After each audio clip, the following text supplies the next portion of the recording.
Hey guys, it's Heart and welcome back to my channel, and we are back for another episode of Dear Heart, but with a twist because today I have not one, not two, but three very special guests on this episode. Let's welcome my niece, baby Bella. Hi! Say hi, Bella. Hi, Hello, Bella. everyone. And this is my sister, Camille. Hello. Hi, welcome back. Ang bit-bit mo naman Thank today. you. Parang Nahiya iba-iba pa ka. ako eh. Yeah. Nahiya pa ako. And of course, Panda, who's not so happy about this whole setup.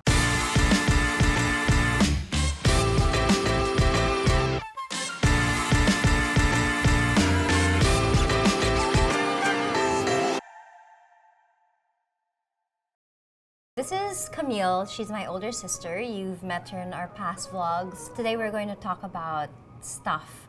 And I'm so excited for her to be on the show. I'm nervous. Hi. I'm a little nervous. And would you like to do an introduction for me? This is Heart, my younger sister, but who never acts younger than me ever since we were young. What do you mean I never act younger? I was always... She would never make sunod to me when I was young. Yung pala yun. Hindi niya rin respeto ang pagiging ate ko. Umpisa tayo. Oh my God. Guys, that's Hindi, but my sister and my worst critic and my best friend and Isabella's second mom. Yes. Iiyak na yan.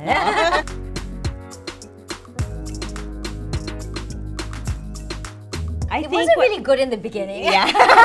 When we were first born, we wouldn't really get along. No, but really, growing up, me and Heart would really fight like cats and dogs. Like, it came to a point that my dad would threaten us na papaghiwalay niya kami. Ibo-boarding school. Ibo-boarding school niya kami. Or one would be in the Philippines, one would be left behind in the States, and then we'll just see each other pag summer. And maybe in that way, we'd love each other more. But then, of course, growing up, when we became more mature with one another, that's the time na na-appreciate namin yung being sisters, and we value one another na even if come rain or shine, come heaven or hell, parang at the end of the day, we're family and we're sisters. And when we're older, kami rin magkakasama with Bella and with Panda. Hopefully, Bella has a sister or brother in the future. So, that's the plan, man. That's a good plan. That's a good plan. Yeah, so in the beginning it wasn't very good because Camille, whenever my dad was there, like, and then, but then, si Heart. Kasi mas mabait talaga ako sa kanya. Mukha lang ako mataray. It But wasn't looks like can that. be deceiving. No. Oh my God. That's not Totoo. true. Yun na lang Anyway, yun. Pero nagkakaroon ako ng maraming kaaway dahil kay Heart. But it's okay. I can take it. But growing up, we realized that we had each other, and since we had strict parents, we were actually best friends. I think at the end of the day, you can't choose your family. You may argue, you may fight. Sometimes you'll really stop talking to one another. But at the end of the day, I think it's really only us who will also understand each other's quirks and have the same way of thinking and the same belief when it comes to a lot of things. That's why I'm grateful for Heart, and I always tell her na I'm always proud of her. We took very different directions in life. I'm the more mature one, the more responsible. Totoo naman. Hindi, pero no, I'm just joking. But I always tell her at the end of the day na I'm always proud of her.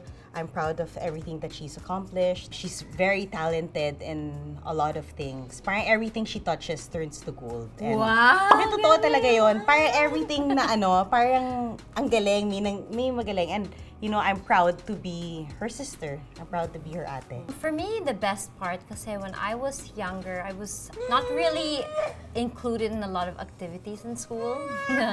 I was always the odd-looking kind of girl. You're artistic kasi. Yeah, I didn't have much friends. But since I had a sister who was in the higher batch, parang I always had my hero. Like every lunch break, I knew someone was gonna pick me up and I wouldn't be alone for lunch. So I guess you have an automatic best friend and protector. So that would be one, and it's the same. It just, the role becomes bigger as you get older. The best thing about having sisters, I think it goes without saying na me and Heart kasi we're a bit clannish when it comes to our friends. We really have our core group, and that's it. Once you're with us, yun na yun. Parang ayaw na namin dagdagan. So we're clannish when it comes to that, right? So And the gates closed. Kumbaga, talagang the few were quality over quantity. Yes. And, we consider our friends our family as well. So the good thing with having sisters is they're not just your family, but they're also your friends. And they're the ones that, you run to when you need something. It's like the same circle. Yeah, so we like may even not- her friends are my friends. Yeah, and even if we may not tell each other everything, pero pag isang tingin pa lang, alam na namin, yun na yun. Yung parang nagkakaintindihan na kami. So I think that's the good thing about having sisters. Yeah. We would always fight when we were young. Like parang aso't pusa. Talagang nakakahiya. War. Oo, war talaga. Pag nag-aaway ko, nagsasabulutan pa kami. Pag alam namin tama na, kunwari you'll pull the other harder. She'll pull it, so she'll pull it, you'll pull it harder, and then you're like, let it go. Let it go. Let it go. Slowly, let it go. Slowly, let it go. Oh, hanggang quits na. So it was like that. But we did so much together because we have older siblings. But it was us that was always together. Everybody else, they were already older. We had so many trips together. Lake Tahoe. Yung sa garbage, yung lid ng garbage can na ginamit natin sled. Which was this in Lake Lake Tahoe? Tahoe. So I don't know why we didn't have a No, sled that time. no, And then so we we didn't used have the lid of the trash trash can to slide down. Pag slide namin, si Heart gumulong. Pagkagulong niya, ganun gulong siyang gulong. Pagkaangat niya, yung buong face niya na frostbite lahat.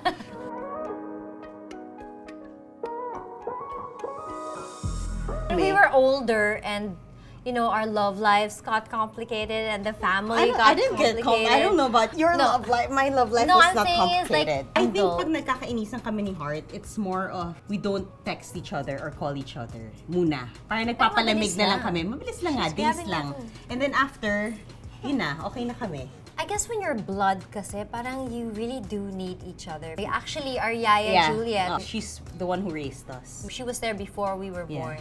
She said that yung Umbilical umbilical cord, cord, pinagdikit. pinagsama niya. Wala pa yung companies that get the umbilical Oh, wala cord. pang mga stem cord nung Nothing. time na yun. So we really have our umbilical cord Yeah. with us. Our umbilical cord, our first earrings na thread namin na earrings. We have that. Yes. We still have our nails, yung first namin Yes, na triggered. trim. We have yung I hair heard, namin. Sabi ni Yaya Juliet, yung umbilical cord mo, tinangay daw ng daga. What? I just heard this story from some random person. Ano ko tinangay ng daga? Pinadikit daw. So that's why parang going back to the question, I guess parang we're almost like twins. Yeah. I'm just a little bit prettier than her. I just got fat, but yeah. The fat, prettier version.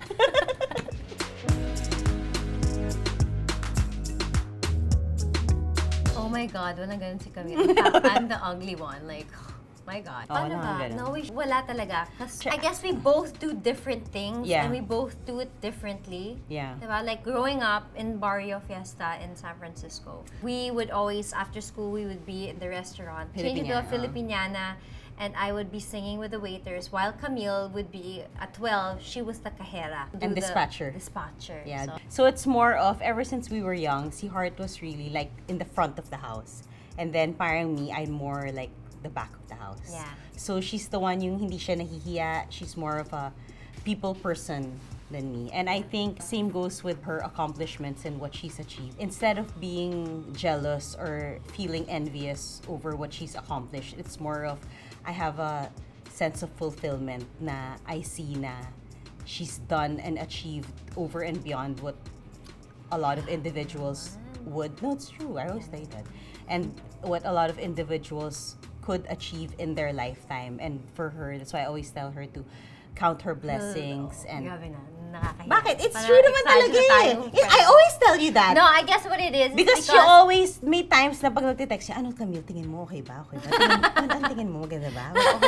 Okay naman ako, no? Okay naman, maganda. Parating ganyan. So paghuhulat pa siya minsan, when I reply to her and I say na, of course, ganyan. You know, my friends told me, really talaga? Okay ba talaga? No, I guess this is what it is. Because we went through also a lot of hardships. You know, I mean, we're not naman different from all the other families. So I guess we know what the other person went through and who they really are as a person. So we're both very happy for each other because we both know that like I'm so happy she's so deserving for all her blessings. So that's why we really support each other. And I think that's the blessing when you have a sister. You just have somebody that'll always cheer for you on the side. It makes such a whole difference when you're facing the world, and the world can be cruel, but you have this cheerleader. It just feels good.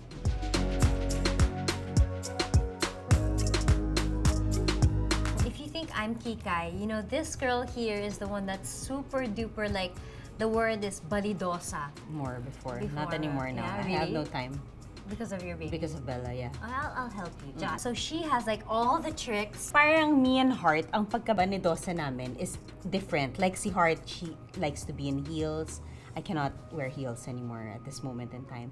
Heart needs to be fixed her hair and everything. Me, it's more of, parang I'm particular with skin. I'm particular with having good skin na not so much makeup. Me naman, personally, I don't put foundation. I don't put... Yeah, she always says I don't put foundation. I don't put face powder. Sometimes put concealer, and most often than not, it's Heart who puts concealer on me. Well, I don't do it now, but I like well-groomed nails. Yeah, she doesn't like the nail art. She hates acrylic nails. Hindi naman. It's not naman that I hate. I used to wear it before I got pregnant. Okay, yeah. Diba? But parang, I don't know, I just like She I likes just it like very unique, natural. and shine, skin, oil, ganyan. I like yung mga indulging in mga bath oil, bath lotion, good shower gel, good ano. So if there's anyone that wants to send me shower.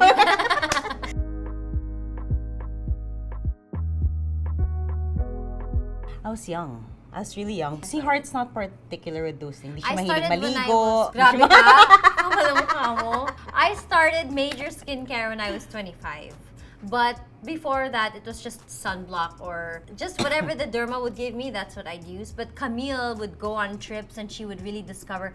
She was the one that first discovered BB cream, right? Yeah, it wasn't long time even a ago. big deal. Yeah. I like buying products more than anything. I like buying products, not necessarily using all of them, because I have a tendency to hoard when it comes to products. Like if you open my medicine cabinet, it looks like I'm selling products. And you're also the one, you were the one, and mom passed on to that cold Our cream. mom wouldn't use soap on her face, diba? She'd always tell us na parang the Let more your you natural oil. the more you put on your face, the more you make it pakailaman, the more you'll mess it up. So growing up, parang I'd use just a mild cleanser and water. But my mom, she'd use water, pure water, and then what she'd use to remove her makeup with was she'd have a big jar of Pond's cold cream. Yes. And ganun lang, Pond's cold. And I remember she'd have mascara here, di ba? Yes. May mascara She would siya just here. leave it 'cause she didn't I wanna even had rub. bad dreams sometimes na may mascara siya here.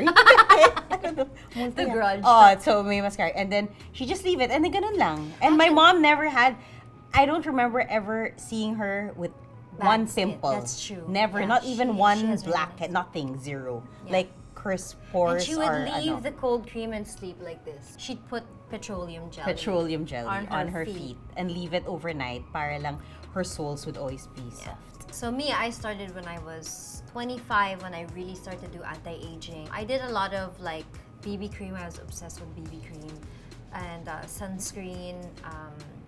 Clindamycin, which is like a toner from the derma, which is one of the best. Yeah, diba? I remember. And it came before, it would come in really In small bottles. Yeah. And then now Like it's bigger ones now. But so I started just that, and then 25 I started to do a lot of anti-aging. I got obsessed, of course, because my mom's such a huge fan talaga of Pond's. So I did the anti-aging, and I also started to do it on my hands, my elbows, and neck. Which she'd always say the neck. Yeah. And because parang she would always tell us na mahahalata your age with your hands and the neck. Parang everything else madadaya pa daw eh. Pwedeng whatever, nip, tuck, whatever here and there. But with the hands and the neck, that's the giveaway daw. yes, that's the giveaway. So she would really heavily put a lot of Pond's anti-aging on her neck and hands. So I do that now. I don't know. Maybe that's why I got the endorsement, because I was talking about it so much, and I designed the bottle. Yeah. So it's meant to be. It's meant to be. Yeah, it's meant to be.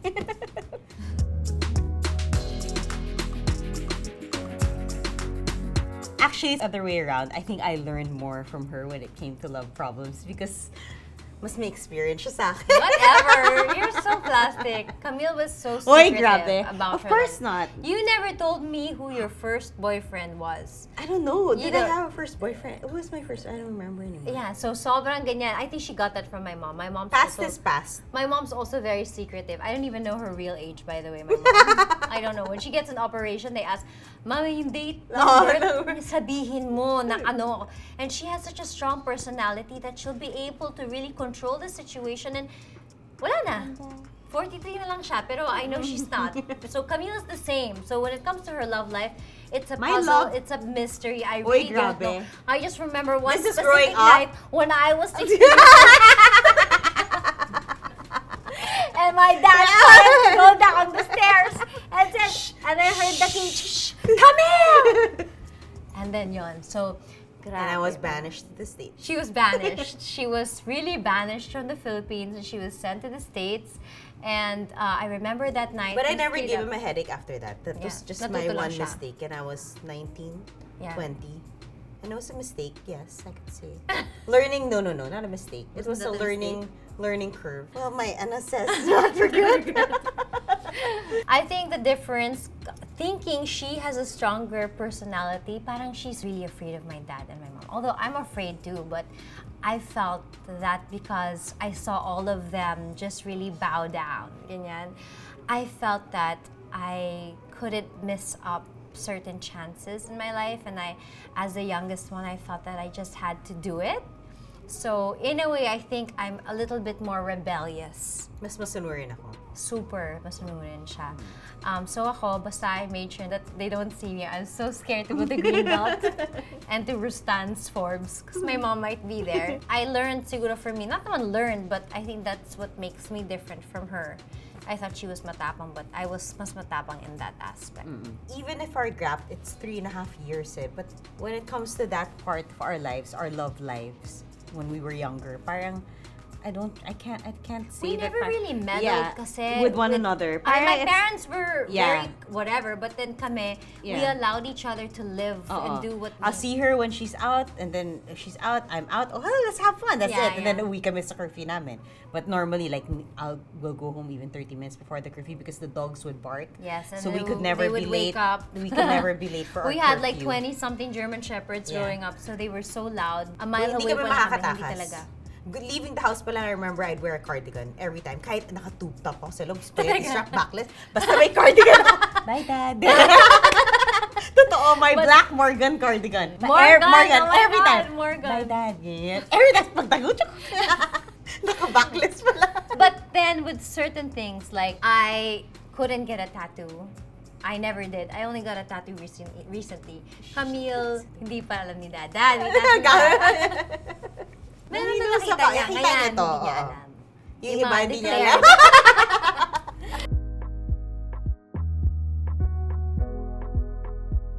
Yes, for sure. Because, I've had a lot of best friends in the past. And, sometimes we meet people, again, I say that. We Na meet parati ko people for- sinasabi, wag niya yung best friend. Best friend. Masyadong mabait. Ayun, so yun nangyari, ganyan. And then, ang balik ko lang naman din sa kanya. Because she's the only one that knows my heart from the beginning of time. And so, she never really doubts my sincerity. So, at the end of the day, you'll go back to the people who really know you. So, yeah, she is definitely my BFF. Hindi ba BF? BFL. Best friend lang.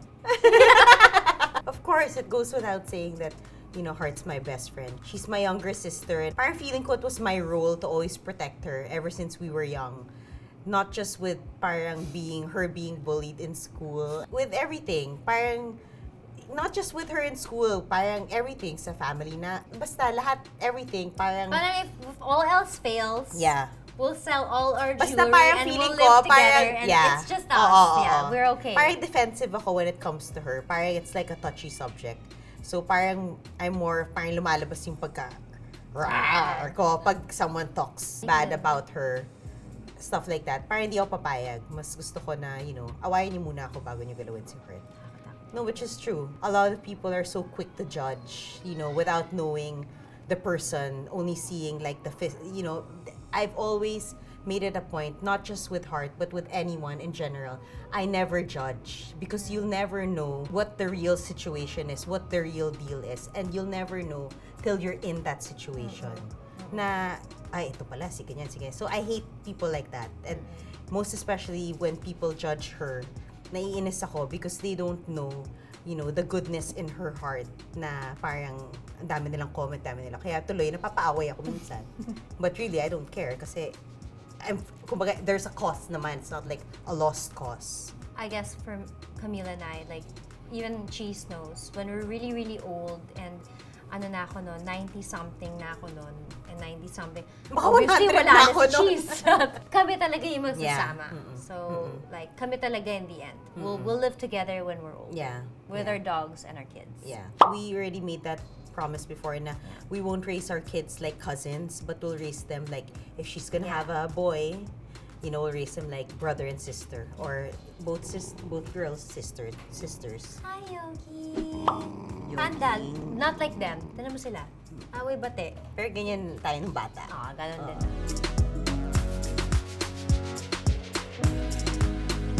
Well, because Camille has always been very hands-on with her dog Al, who passed away. This Al.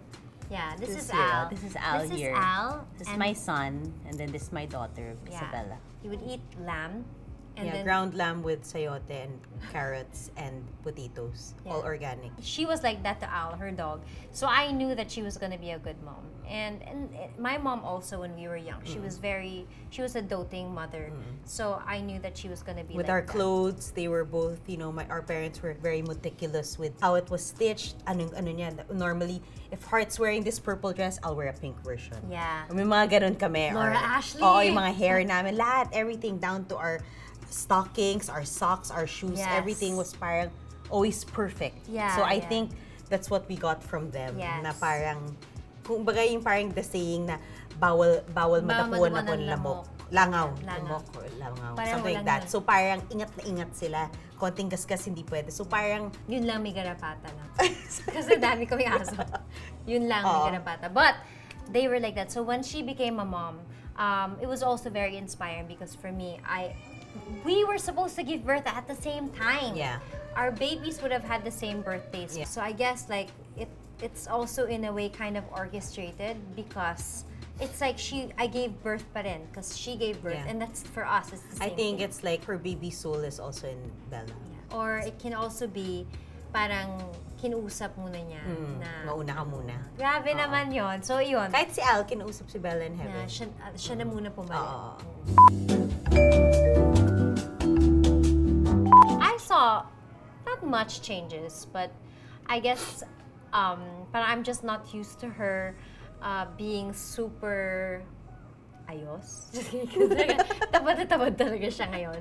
Yung talagang tamad na tamad siya, but in a way, I also like seeing her relaxing and not on the go as much because she's a workaholic and she would get sick because she'd be such a, talagang her schedule was really, really full. So it's nice to see her kind of enjoying her life and her baby. It's inspiring. It's really tiring. It's really, really tiring that my whole back aches every day, but I wouldn't change it for anything. Before, I'd have second thoughts on having kids because I'm so OC when it comes to I want things done a certain way. And I knew that when I'd have a baby that I'd want it would be a full-time job for me. And I didn't want to give up my day job for that. But now, I'm trying to balance, you know, working and raising a baby at the same time.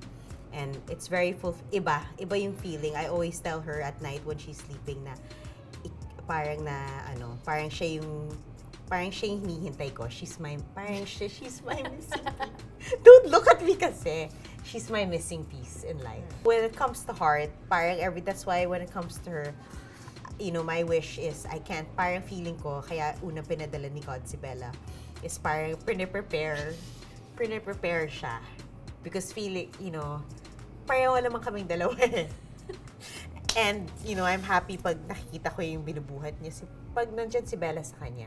Kasi parang, I'm kampante na, I know na she'll raise Bella also the same way without saying. She'll raise her and love her the same way that I love my daughter. So I can't wait. Alam ko, it's practice for her. And excited na ako. Sana lang boy, para yung mga Hermes. yun lang ang wish ko. Wish ko lang.